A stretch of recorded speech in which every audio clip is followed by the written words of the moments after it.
ठीक है, अपन चलते हैं लोड्स में। लोड्स में जाने के बाद सबसे पहले जाएंगे फ्लोर लोड में। कोई कोई भी एक फ्लोर लोड का वो कॉम्बिनेशन ले लो। ये लेने के बाद अपन जाएंगे यहाँ पे फ्लोर लोड। फ्लोर लोड लेने के बाद अपने को जो इंक्लाइन फ्लोर लोड के लिए इंक्लाइन फ्लोर लोड अप्लाई करना है, तो वो अपन ग्रुप के अकॉर्डिंग अप्लाई करेंगे। ग्रुप के अकॉर्डिंग अप्लाई करने के बाद मैंने यहाँ पे लोड की वैल्यू कर दी। लोड की वैल्यू इनपुट करने के बाद इस वाले ग्रुप पे मेरे को इंक्लाइन फ्लोर लोड अप्लाई करना है। लोड की value and then group select कर दिया, और यहाँ पे इस ऑप्शन को अपने को चेक करना होगा, इंक्लाइन फ्लोर लोड।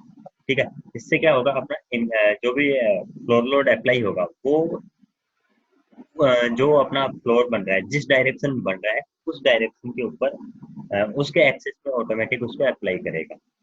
ठीक है, यहाँ पे ऐड कर दिया देन क्लोज कर दिया, तो ये अपना इंक्लाइन फ्लोर लोड इस एक्सिस में ऑटोमेटिक अप्लाई हो गया। ठीक है, दूसरा है वन वे स्लैब के लिए किस तरह से लोड अप्लाई करेंगे। अब जैसे मान लो अ, अपनी बालकनीज होती हैं। बालकनी ज्यादातर क्या होती है, अपनी वन वे स्लैब में ही होती है। ठीक है, तो उनमें अपने को वन वे स्लैब के अकॉर्डिंग लोड अप्लाई करना पड़ेगा।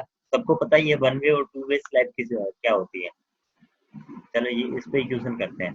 सर राकेश बेनीवाल,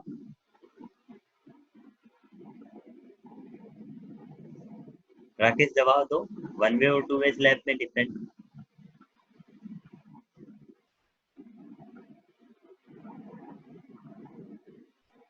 अरे बोल दो यार, नहीं पता है तो। सागर, सागर को भी नहीं। श्रेया।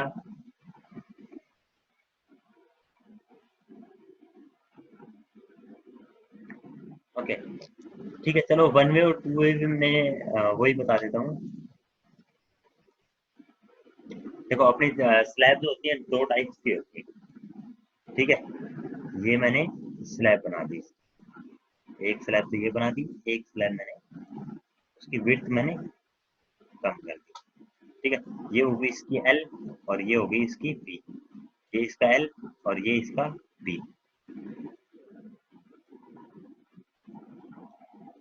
ठीक है, तो ये तो पता ही होगा एल अपॉन बी। ठीक है, इसकी जो वैल्यू है वो लेस देन टू आएगी। ठीक है, ये तो हो गया अपना टू वे स्लैब के लिए। और L upon B greater than two. ठीक है, तो इसके लिए जो कंडीशन बनेगी वो अपनी होगी वन वे स्लैब के लिए।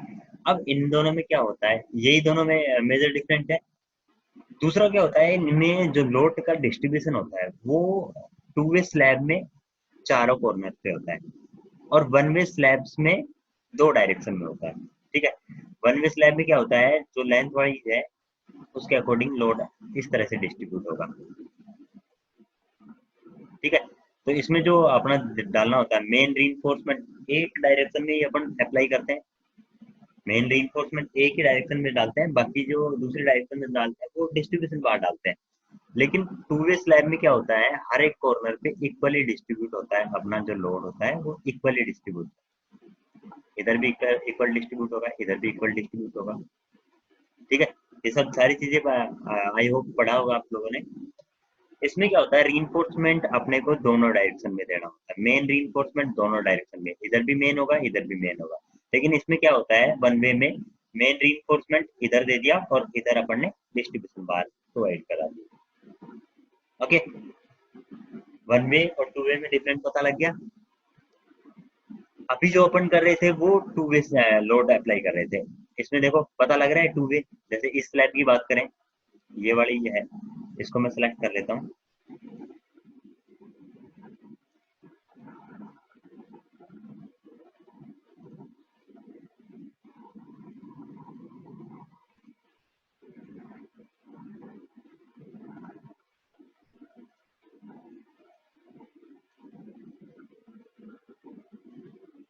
ठीक है, तो इसमें पता लग रहा है आप लोगों को कि भाई ये सारी स्लैब टू वे के अकॉर्डिंग अप्लाई हो रहा है, तो इसमें चारों डायरेक्शन में लोड अप्लाई हो रहा है। इस स्लैब को देखो, ठीक है, इक्वली इधर जा रहा है इक्वली इधर जा रहा है, तो चारों डायरेक्शन में अप्लाई हो रहा है। लेकिन अगर मान लो ये, ये जो है यहाँ पे मैं एक छोटी सी वन वे स्लैब बना ही लेता हूँ।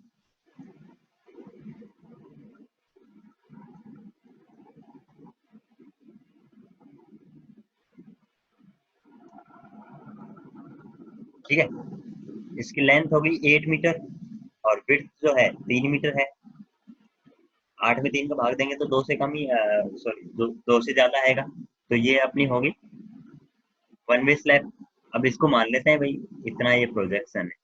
ठीक है। वैसे इतना बड़ा काफी ज्यादा स्टील लग जाता है, इतना बड़ा अपन कैंटिलीवर निकालते हैं तो, लेकिन अभी मैं इसको समझाने के लिए कि भाई वन वे लोड किस तरह से अप्लाई करते हैं तो ठीक है। तो सबसे पहले अपने को क्या करना होगा, ग्रुप बनाना होगा। तो कंट्रोल जी कर दिया। ठीक है। यहाँ पे मैंने क्रिएट किया ग्रुप और यहाँ पे डाल दिया वन वे। देन यहाँ पे मैंने फ्लोर लगा दिया, देन ओके कर दिया और यहाँ पे एसोसिएट टू सिलेक्टेड करके इसको मैंने क्लोज कर दिया। ठीक है। ग्रुप बनाने के बाद फ्लोर में लोड में जाता हूँ। फ्लोर लोड यहाँ से अप्लाई किया। ग्रुप के अकॉर्डिंग लेना है, माइनस का 3 किलो न्यूटन मैंने वन वे पे अप्लाई करना है, इस पे अप्लाई करना है। इंक्लाइंड अप्लाई नहीं करना, अब मेरे को करना है वन वे डिस्ट्रीब्यूशन। ठीक है। तो यहाँ पे मैंने कर दिया डिफॉल्ट लोंगर डायरेक्शन। तो ऑटोमेटिक जो उसका बड़ा वाला डायरेक्शन है उसको पैरेलल मान के वो दोनों डायरेक्शन में अप्लाई कर सकता है, या हम उसको बता दें कि ये वाले बीम लंबे हैं, इसको पैरेलल मानते हुए लोड पे अप्लाई करो। तो मैंने यहाँ पे दे दिया भाई डिफॉल्ट ही है, तो डिफॉल्ट ही देते हैं, ऑटोमेटिक स्टार्ट कर ही लेगा। ऐड कर दिया, देन क्लोज कर दिया। अब देखो ये वन वे जो था, पता लग गया आप लोगों को इन दोनों में डिफरेंस। मैं ऊपर का सिलेक्ट करके दिखा देता हूँ आप लोगों को। ठीक है। ये वन वे मैंने वन वे के अकॉर्डिंग अप्लाई किया। तो वन वे के अकॉर्डिंग मैंने डिफॉल्ट दिया, तो डिफॉल्ट ये वाले डिस्टेंस इसने मान ली, तो इसके अकॉर्डिंग इसने इसका सारा लोड दोनों डायरेक्शन में डिस्ट्रीब्यूट कर दिया। ओके। वन वे और टू वे स्लैब का लोड किस तरह से अप्लाई करते हैं सब लोगों को समझ में आ गया।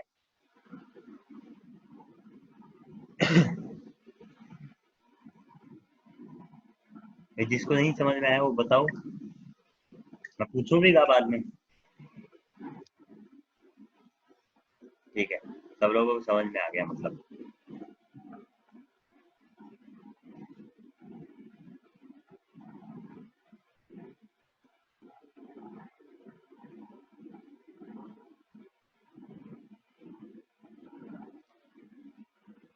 नेक्स्ट लिखो कमांड आपकी लोड कॉम्बिनेशन।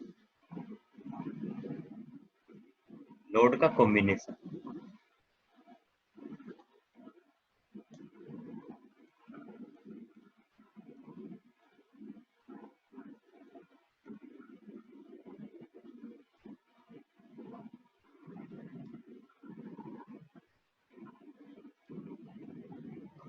ठीक है, लोड कॉम्बिनेशन लिख लिया सब लोगों ने। अब भाई क्या करना होता है, जितने भी सारे लोड बनाया, लोड केस अपन ने बनाए हैं, उन सबको एक साथ अप्लाई करना होता है कि भाई, जैसे आप लोग करते हो ना कि सारे लोड आप अलग अलग कैलकुलेट कर लेते हो, डेड लोड, लाइव लोड, और फिर सबको एक साथ उनको जोड़ के और फिर अप्लाई करते हो, कोई भी स्ट्रक्चर का डिजाइन करते हो तो। ठीक है। तो लोड कॉम्बिनेशन के लिए अपना जो आईएस कोड होता है वो 875 पार्ट 5 होता है। ठीक है।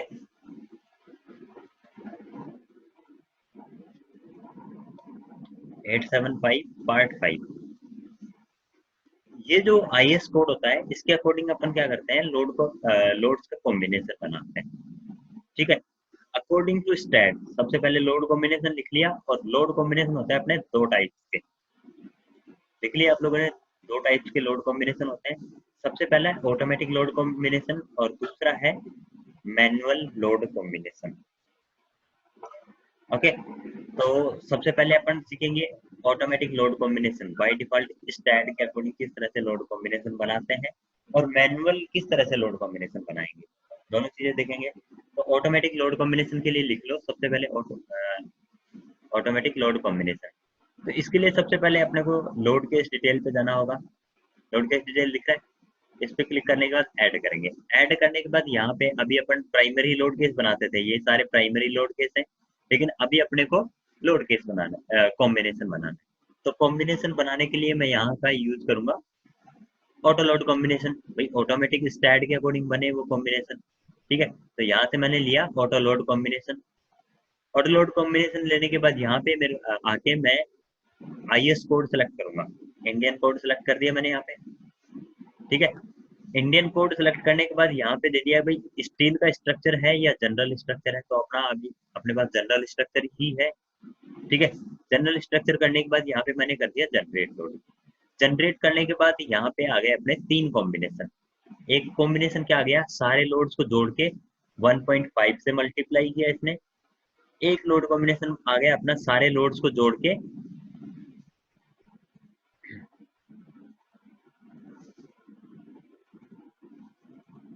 सारे लोड्स को प्लस किया इसने और 1.2 से मल्टीप्लाई कर दिया। और एक लोड कॉम्बिनेशन बनाया अपना सारे लोड्स को जोड़ के 0.9 से मल्टीप्लाई किया।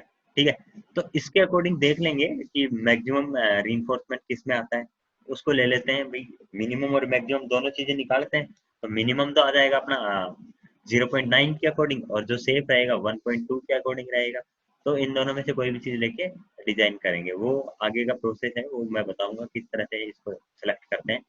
ठीक है, तो यहाँ पे मैंने ले लिया कि सारे लोड कॉम्बिनेशन बन गए, 3 ऑटोमेटिक जितने भी लोड कॉम्बिनेशन बनने थे वो तीनों लोड कॉम्बिनेशन बन गए, ऐड कर दिया, देन मैंने क्लोज कर दिया। तो यहाँ पे देखो सबसे पहले क्या है, generate Indian code general structure 1.5 load 1। Load 1 ये वाला हो गया, लोड 1 को 1.5 से मल्टीप्लाई किया, लोड 2 को 1.5 से, 3 4 5 अपने 5 लोड केस है। सारे 5 लोड केस को एक साथ जोड़ के इसने 1.5 से मल्टीप्लाई किया। तो अभी एक्चुअल लोड को 1.5 से मल्टीप्लाई करने के बाद जो रिजल्ट आएगा वो शो होगा इस कॉम्बिनेशन के अकॉर्डिंग। ओके, इसी तरह से ये 1.2 का है, 1.2 फैक्टर लेके और इसने मल्टीप्लाई किया, 1.2 फैक्टर से मल्टीप्लाई करके जो भी रिजल्ट आएगा वो शो होगा आपने।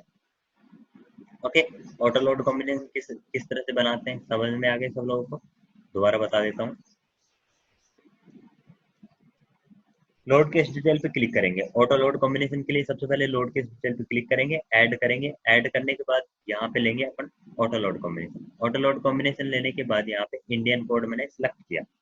ठीक है, सेलेक्ट करने के बाद यहाँ पे स्ट्रक्चर का टाइप दे दिया, जनरल स्ट्रक्चर है अभी अपना, और जनरेट को लोड को मैंने जनरेट कर दिया। देन ऐड कर देंगे और क्लोज कर देंगे। जैसे मैं ऐड करके क्लोज करता हूँ तो अपने जो भी लोड केस बने हैं वो यहाँ पे अपने को शो हो जाएंगे। ओके, ठीक है, सेकंड है अपना auto load combination. Auto load combination से पहले अपन देख लेते हैं आईएस को कि कौन कौन से लोड कॉम्बिनेशन बनते हैं। ठीक है, आईएस को देखने के बाद अपन यहाँ पे देखेंगे कि भाई लोड कॉम्बिनेशन कौन कौन से बनाए। ऑटोमेटिक तो स्टैंड ने बना ही दिया, लेकिन मान लो कि भाई मेरे को तो ज्यादा कॉम्बिनेशन बनाने हैं, ऑटोमेटिक में कम कॉम्बिनेशन बन रहे हैं। ठीक है, तो उसके लिए अपन आईएस का यूज करेंगे। तो यहाँ पे लोड कॉम्बिनेशन आ गया। लोड कॉम्बिनेशन पे आने के बाद यहाँ पे ये लोड कॉम्बिनेशन इसने दे रखा है डेड लोड। अगर ओनली स्ट्रक्चर पे डेड लोड अप्लाई है तो डेड लोड का कॉम्बिनेशन बनाएंगे। यदि स्ट्रक्चर पे डेड लोड और इम्पोज, इम्पोज लोड मतलब लाइव लोड आ गया अपना, डेड लोड और लाइव लोड अपना अप्लाई है तो ये इन दोनों को कॉम्बिनेशन बनाएंगे। डेड लोड और विंड का भी अप्लाई है तो डेड लोड और विंड का भी बनाएंगे। डेड लोड और अर्थक्वेक का है तो अर्थक्वेक का, तो इस तरह से अपन कॉम्बिनेशन बनाएंगे। ठीक है, तो यहाँ पे दे रखा है कि dead load, live load, wind load, इन तीनों को कॉम्बिनेशन बनाओ, डेड लोड, लाइव लोड और अर्थक्वेक लोड। विंड का और सिस्मिक सॉरी विंड का और अर्थक्वेक का, इन दोनों का कॉम्बिनेशन एक साथ नहीं बनाने का। ठीक है, इसने ऑलरेडी मना कर रखा है इस आईएस कोड ने। ठीक है, तो विंड और सिस्मिक दोनों एक साथ कभी भी अप्लाई नहीं करेंगे, क्योंकि जो अपना स्ट्रक्चर बनेगा वो इकोनॉमिकली नहीं बनेगा, क्योंकि इसमें काफी ज्यादा रीइंफोर्समेंट शो हो जाएगा। ठीक है, इसलिए दोनों का एक साथ कभी भी अप्लाई नहीं करना, दोनों हॉरिजॉन्टल फोर्स है। वो जैसे मैं विंड लोड बताऊंगा तो उस चैप्टर में ये अपना आ जाएगा किस तरह से इनको अप्लाई करते हैं और क्यों करते हैं। ठीक है, अभी अपन चलते हैं कॉम्बिनेशन पे। अपन ने बना रखा है डेड लोड का और लाइव लोड का, इसके अलावा विंड का अपने पास है नहीं।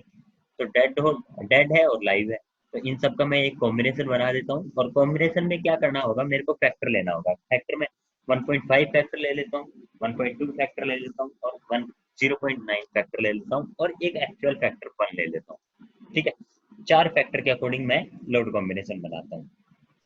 लोड के डिटेल पे क्लिक करेंगे, देन ऐड करेंगे। ऐड करने के बाद यहाँ पे जाऊंगा मैं डिफाइन ए कॉम्बिनेशन। इससे पहले अपन देख रहे थे ऑटो लोड कॉम्बिनेशन, अब करेंगे डिफाइन ए कॉम्बिनेशन।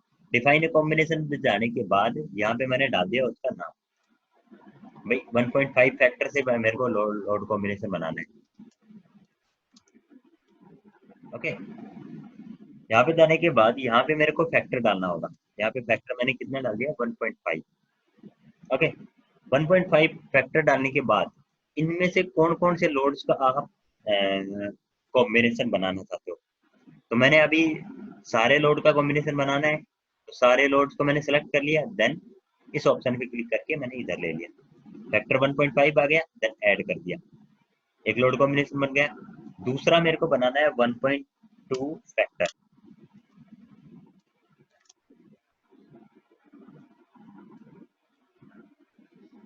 और यहाँ पे जो मैंने फैक्टर डाला 1.2 डाल दिया।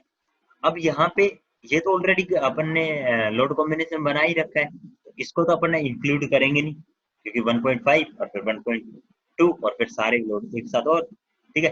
तो ये जो अपन ने लोड कॉम्बिनेशन ऑलरेडी बना रखा है इसको इंक्लूड नहीं करेंगे, और बाकी के जो लोड है उनको इंक्लूड करेंगे। एक एक भी अपन ले सकते हैं यहाँ पे,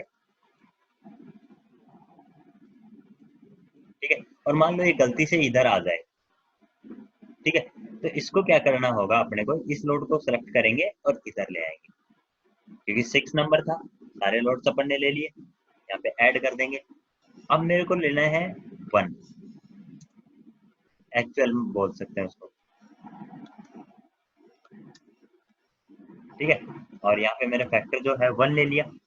अब मेरे को इसमें कौन कौन सा लोड इंक्लूड करना है, ये 5 लोड इंक्लूड करने हैं। ये जो कॉम्बिनेशन बना रखे हैं इनको तो इंक्लूड करना नहीं, ठीक है, ऐड कर दिया। अब जो कॉम्बिनेशन बनाऊंगा वो 0.9 फैक्टर, और यहाँ पे जो मैंने फैक्टर डाला मैंने 0.9 फैक्टर डाल दिया। इसमें कौन कौन सा लोड इंक्लूड करना है उनको सेलेक्ट किया और देन इस पे क्लिक कर दिया, ठीक है, ऐड देन क्लोज।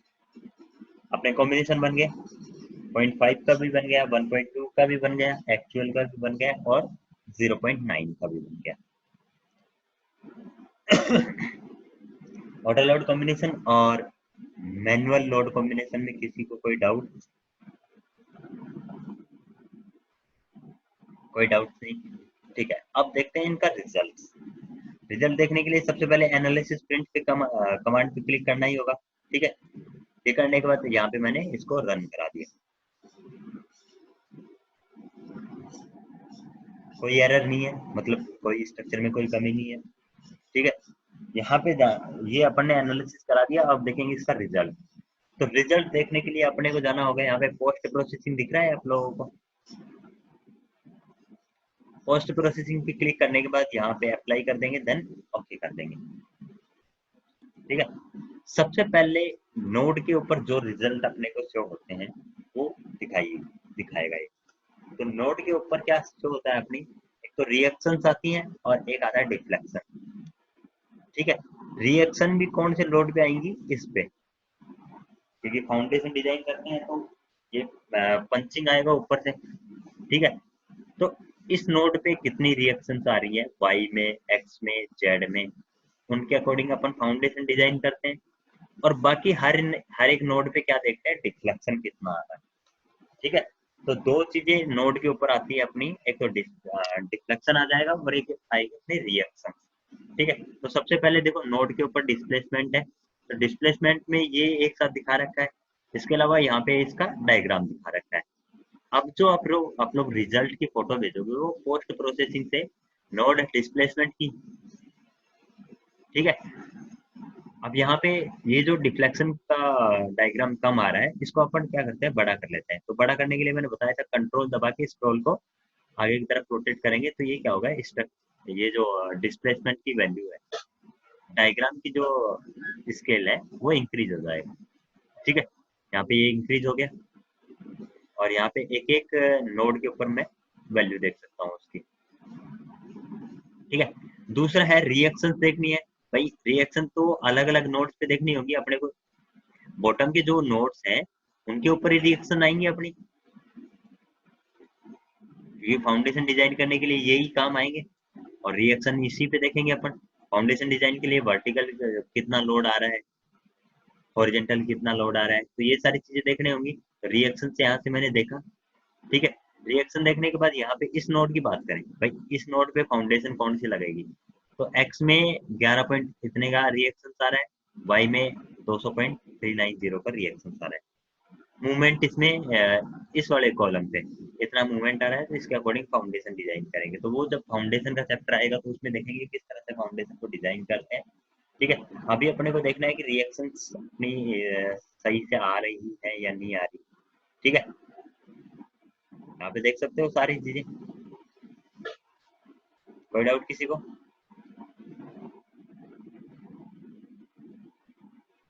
कोई डाउट नहीं किसी को, ठीक है। रिएक्शन देख लिया यहाँ पे, इसको दोबारा ऑफ कर सकते हैं। अब चलते हैं बीम्स के ऊपर क्या क्या रिजल्ट आते हैं। भाई बीम के ऊपर फोर्स के अकॉर्डिंग क्या क्या रिजल्ट आएगा, एक तो आएगा बेंडिंग मोमेंट और एक आएगा शियर फोर्स, ठीक है। तो बेंडिंग मोमेंट और शियर फोर्स यहाँ से इसने दिखा रखा है कि सेल्फ वेट के अकॉर्डिंग नोड नंबर 1 पे जो शियर फोर्स आ रहा है वो ये आ रहा है, और जो बेंडिंग मोमेंट आ रहा है वो इतना आ रहा है, ठीक है। यहाँ पे बेंडिंग मोमेंट डायग्राम बना रखा है इसने, कंट्रोल के साथ स्क्रॉल को जब मैं आगे रोटेट करूंगा तो जो बेंडिंग मोमेंट डायग्राम है उसका स्केल हो जाएगा। फिर स्ट्रेस देखेंगे, कॉलम्स के ऊपर स्ट्रेस चेक करेंगे ना, तो यहाँ पे स्ट्रेस पे मैंने क्लिक किया। स्ट्रेस पे क्लिक करने के बाद कोई भी एक कॉलम को या बीम को सेलेक्ट करेंगे, कोई भी कॉलम, और एक बार सब कुछ, ठीक है। किसी भी एक कॉलम या बीम पे जैसे ही मैं क्लिक करता हूँ तो उसका रिजल्ट दिखाई देगा। देखो दोबारा देख लो, जैसे अभी अपना पोस्ट प्रोसेसिंग में जाके बीम पे क्लिक किया, बीम पे क्लिक करने के बाद मेरे को स्ट्रेस चेक करना है कोई भी एक मेंबर का, तो स्ट्रेस पे क्लिक किया और कोई भी एक मेंबर सेलेक्ट कर लेते हैं जिसका अपने को स्ट्रेस चेक करना होता है। तो मैक्सिमम स्ट्रेस इस कॉलम पे आएगा क्योंकि पूरी बिल्डिंग का लोड अपना इस कॉलम के ऊपर आ गया, ठीक है। यहाँ पे आने के बाद यहाँ पे देख लेते हैं, इसको थोड़ा थोड़ा आगे करने के बाद भाई स्ट्रेस कितना आ रहा है, ठीक है। स्ट्रेस यहाँ पे दिखा रखा है, मैक्सिमम स्ट्रेस कितना आ रहा है। अब यहाँ पे दिखा देगा कि भाई कितना क्या स्ट्रेस है कौन सी वाली बिल्डिंग पे, ठीक है। मैक्सिमम स्ट्रेस अपना यहाँ आ रहा है, ठीक है। इसके अलावा यहाँ पे धीरे धीरे चेक करके यहाँ पे जो स्ट्रेस की वैल्यू है इसको देख सकते हैं कि भाई मैक्सिमम स्ट्रेस अपना किस पोर्शन पे आ रहा है। तो कॉर्नर पॉइंट है टॉप का, इस कॉलम पे टॉप का कॉर्नर पॉइंट है, उस पॉइंट के ऊपर स्ट्रेस आएगा। इस वाले बीम्स के ऊपर कॉलम के ऊपर देख लेते हैं कि कितना स्ट्रेस आ रहा है, ठीक है।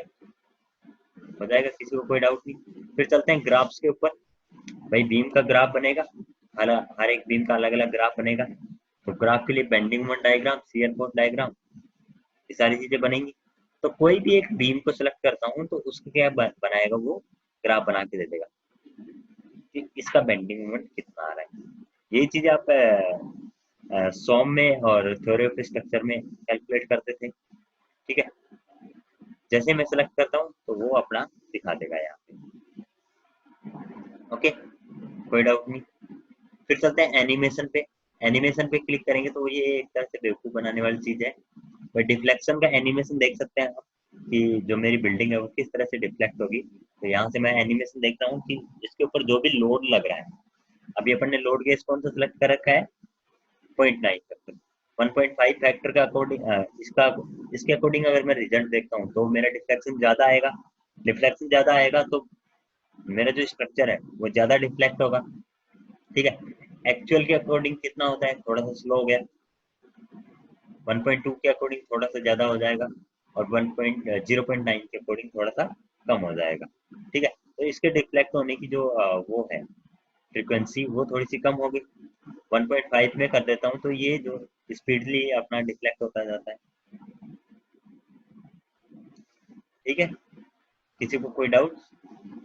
वापस अपन मॉडलिंग पे आते हैं।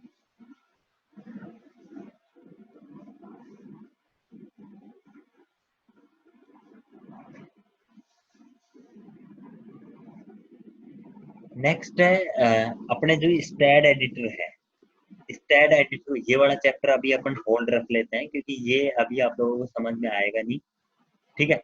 इससे पहले मैं क्या करता हूँ, डिजाइन पढ़ा देता हूँ। डिजाइन के बाद इसको जब पढ़ेंगे तो स्टाइल एडिटर अच्छे से समझ में आ जाएगा।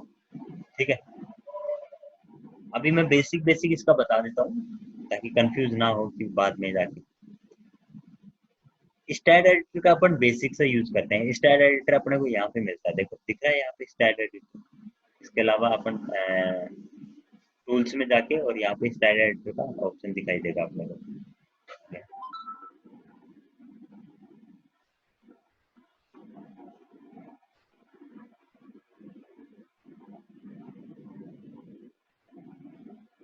एडिट में जाके एडिट में जाके यहाँ पे देख रहा है एडिट इनपुट कमांड फाइल, ये स्टाइल एडिटर का कमांड है। ठीक है, या तो एडिट में जाके ढूंढ लो या यहाँ पे डायरेक्ट कमांड मिल सकती है अपने को, ये वाली। ठीक है, इस पे क्लिक करेंगे। इस पे क्लिक करने के बाद इस तरह का एक अपना अलग से डायलॉग बॉक्स ओपन हो जाएगा। ठीक है, इसमें जो जो भी अपन ने काम किया है वो सारी चीजें ये दिखा रहा है। सबसे पहले अपन ने क्या किया था, स्टैट ओपन किया था। फिर उसके बाद अपन ने स्पेस पे क्लिक किया था। स्पेस पे क्लिक करने के बाद जो भी इंफॉर्मेशन उसमें कुछ डाली थी मैंने। ठीक है, फिर यूनिट का मैंने वो लिया था, मीटर और किलो न्यूटन। अगर मैं यहाँ से mm और किलो न्यूटन करता हूँ तो यहाँ पे ऑटोमेटिक mm और किलो न्यूटन हो जाएगा, लेकिन अभी अपने को यहाँ पे करना नहीं है क्योंकि पूरी बिल्डिंग का वो चेंज हो जाएगा। ठीक है, तो यहाँ पे मैंने यूनिट कौन सा ले रखा था शुरू में, मीटर और किलो न्यूटन। फिर मैंने नोड्स बनाए, जॉइंट कोऑर्डिनेट्स मैंने डाले। फर्स्ट वाला जो नोड था वो मैंने कहाँ पे बनाया था, 0 0 0 पे। सेकंड वाला जो नोड है वो 3.5 एक्स में, 0 0 XZ में। तीसरा जो नोड है 6.5 एक्स में, 0 0। इस तरह से मैंने क्या किए थे, जितने भी नोड्स हैं 48 नोड्स हैं। ठीक है, तो 48 नोड्स की मैंने कितने डिस्टेंस पे है ये सारी चीजें यहाँ पे एडिट होगी। ठीक है, अगर मैं यहाँ से चेंज भी करना चाहूँ तो चेंज भी हो जाएगा, कोई प्रॉब्लम नहीं। जैसे मैंने यहाँ पे डाल दिया -1, तो एक्स की जो डिस्टेंस होगी वो -1 पे हो जाएगी। ओके, यहाँ पे -1 डालने के बाद मैंने यहाँ पे क्लोज किया और सेव कर दिया। ठीक है, तो ये जो था नोड, ये -1 पे आ गया। सब लोगों को समझ में आ गया स्टाइल एडिटर किस तरह से काम करता है। -1 पे ऑटोमेटिक आ गया। दोबारा स्टाइल एडिटर में जाके भाई -1 तो गलत हो गया मेरा, 0 ही कर देता हूँ मैं तो। 0 कर दिया, देन मैंने क्लोज किया, यस किया, वापिस अपनी पोजीशन पे आ गया। ठीक है, फिर उसके बाद सेकंड जो काम किया था, मैंने बीम्स बनाए थे। बीम्स में बनाने के बाद फर्स्ट नंबर बीम मेरे को 1 और 2 को ज्वाइंट करके मैंने बनाया था। ओके, फिर उसके बाद जैसे मेरे को बीम बनाना है, अभी टोटल नंबर ऑफ बीम बना रखे हैं मैंने 87 बना रखे हैं। अब मेरे को बनाना है 90 बीम, सॉरी 88।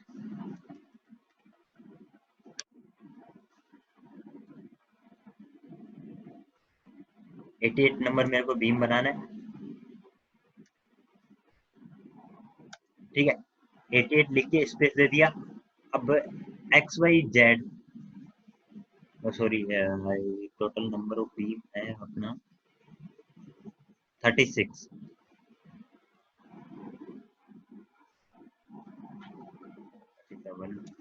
88, और यहाँ पे मैंने डाल दिया नोट्स का नंबर।